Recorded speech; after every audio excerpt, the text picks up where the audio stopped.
Hi guys, welcome back to ನಾನು blog start ಮಾಡ್ತಿದ್ದೀನಿ. Day 3 morning series.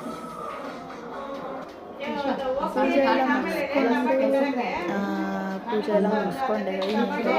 ಸ್ವಲ್ಪ dry ಫ್ರೂಟ್ಸ್ನ ಇಟ್ಟೆ, ದೇವ್ರಿಗೆ ಹಿಡಿದೆ. ತುಂಬ ಚೆನ್ನಾಗಾಗಿತ್ತು ಗೈಸ್ ಪೂಜೆ. ವಾಟರ್ ತೊಗೊಂಡಿದ್ದೆ ಮತ್ತು ಬಾಲ್ಸ್, ಅದು ಕಾಟನ್ ತುಂಬ ಚೆನ್ನಾಗೈತೆ ಗೈಸ್ ಇದು ಮಾತ್ರ. ಮತ್ತು ನಿನ್ನೆ ರಾಣಿಬೆನ್ನೂರಿಗೆ ಹೋಗಿದ್ವಿ, ಅಲ್ಲಿ ಈ ಥರ ಬುಕ್ಸ್ನ ಫ್ರೀಯಾಗಿ ಕೊಟ್ಟರು ಗೈಸ್ ಓದೋದಕ್ಕೆ. ತುಂಬ ಚೆನ್ನಾಗೈತೆ, ಓದೋದಕ್ಕೂ ಸಹ ಮಸ್ತ್ ಐತೆ ಗೈಸ್. ಓದ್ತಾ ಇದ್ದೆ ಗೈಸ್ ನಾನು. ಮತ್ತು ವೇದ ಫಿಲಮ್ ಅದು ನೋಡ್ತಾ ಇದ್ದೆ ಗೈಸ್. ವೇದ ಫಿಲಮ್ ನೋಡಿಕೊಂಡೆ, ತುಂಬ ಚೆನ್ನಾಗೈತೆ ಗೈಸ್ ವೇದ ಫಿಲಮು. ಇಷ್ಟೇ ಗೈಸ್ ಮಾರ್ನಿಂಗ್ ಸೀರೀಸ್ ಡೇ 3.